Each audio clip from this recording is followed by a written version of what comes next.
Très cher vous, une petite vidéo ce matin du 18 octobre 2023 suite à une petite expérience que j'ai vécue aujourd'hui qui est intéressante je trouve.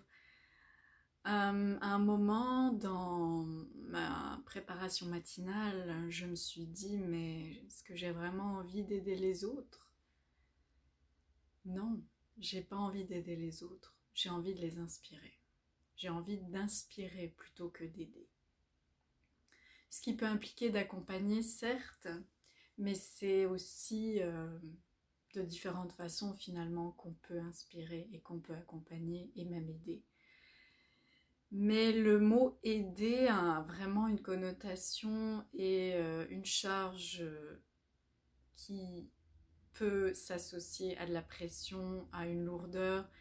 Certains vont crouler sous cette pression-là, puis d'incarner la sauveuse, de jouer le rôle de sauveuse, ça peut quand même se retourner contre soi-même. Et même finalement ne pas atteindre les objectifs escomptés ou même notre intention qui était certes honorable. Et c'est assez marrant parce que j'ai déposé mon fils à l'école ce matin et en revenant chez moi après ça, sur le coin, en fait en face de l'école de mon fils, de l'autre côté de l'école, quand j'ai voulu retourner chez moi, je me suis arrêtée en fait au carrefour, à la lumière, au feu, et j'ai vu sortir du dépanneur une personne, je savais pas trop si c'était un garçon ou une fille, un homme ou une femme. Mais cette personne avait l'air, on va dire, en détresse, ne pas aller bien, et j'ai cru qu'elle était même ensanglantée parce que il y avait vraiment beaucoup de rouge sur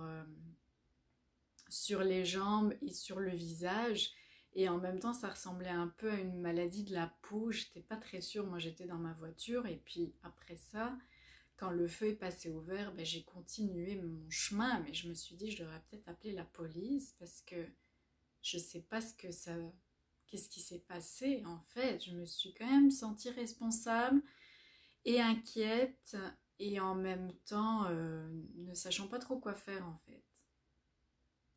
Ni n'ayant spécialement envie de m'arrêter et d'aller voir cette personne parce que je sais que parfois certaines personnes où j'habite et partout où vous pouvez rencontrer des gens dans la rue qui ont l'air d'être laissés à eux-mêmes dans la rue, parfois ont des maladies, des problèmes de santé mentale, et c'est pas toujours facile de venir en aide à des gens qui sont parfois à l'ouest, qui parfois sont sous l'influence, l'emprise de substances, etc. Bon, en tout cas, j'ai pas vraiment eu l'occasion de m'arrêter, mais je me suis dit j'aurais peut-être appelé au moins la police pour leur faire un signalement.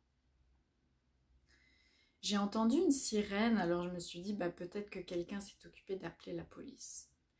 Alors ce que j'ai fait quand même, c'est que je suis allée voir sur Google Maps le dépanneur et j'ai appelé pour faire part de mon inquiétude, de ce que j'avais vu et pour demander si ça allait en fait.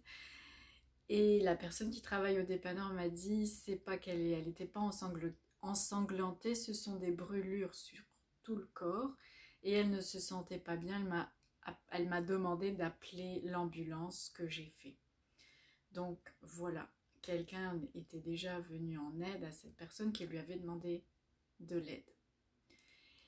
Et c'est assez troublant parce que dans l'infolette de Daily Good ce matin, justement, on parle de la profession de chef d'orchestre. Et il y a une citation qui parle justement de l'aide, que on peut mener, on peut conduire comme le chef d'orchestre, mais on ne peut pas interférer. On doit, comme dans un orchestre, on va dire, on doit laisser les musiciens libres d'être eux-mêmes, donc laisser les autres vivre leur vie. Prendre, d'ailleurs c'est ça qui m'est venu, si quelqu'un veut recevoir, enfin il faut s'aider soi-même, si quelqu'un veut de l'aide, il faut que ça vienne de lui ou d'elle. Et c'est à ce moment-là qu'on peut vraiment jouer un rôle et faire une différence. Mais c'est difficile parfois de savoir quelle est la réalité, qu'est-ce qui se passe dans la vie de l'autre. Moi, je pensais que cette personne était ensanglantée et en fait, il n'en était rien. C'est vrai qu'après, on voyait qu'elle avait besoin d'aide, mais c'était peut-être moins grave que ce que je pensais en fait. Parce que de nos jours, on parle de choses, d'attentats terroristes, mais on sait que ça date pas d'hier, la violence et la haine. Et finalement, je suis quand même rassurée. Donc, je voulais vous partager ça, ce petit billet là.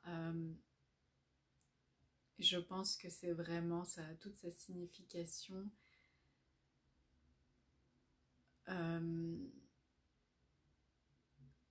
Vraiment toujours d'incarner le changement qu'on veut être dans le monde, d'être disponible et présent à l'autre, au besoin, si la personne manifeste le besoin, l'envie. Vouloir aider jusqu'à un certain point, s'aider soi-même et laisser l'autre décider par lui-même de ce dont il a besoin, il ou elle a besoin. Donc voilà mon message. Je vous souhaite une agréable journée et le meilleur. Namasté.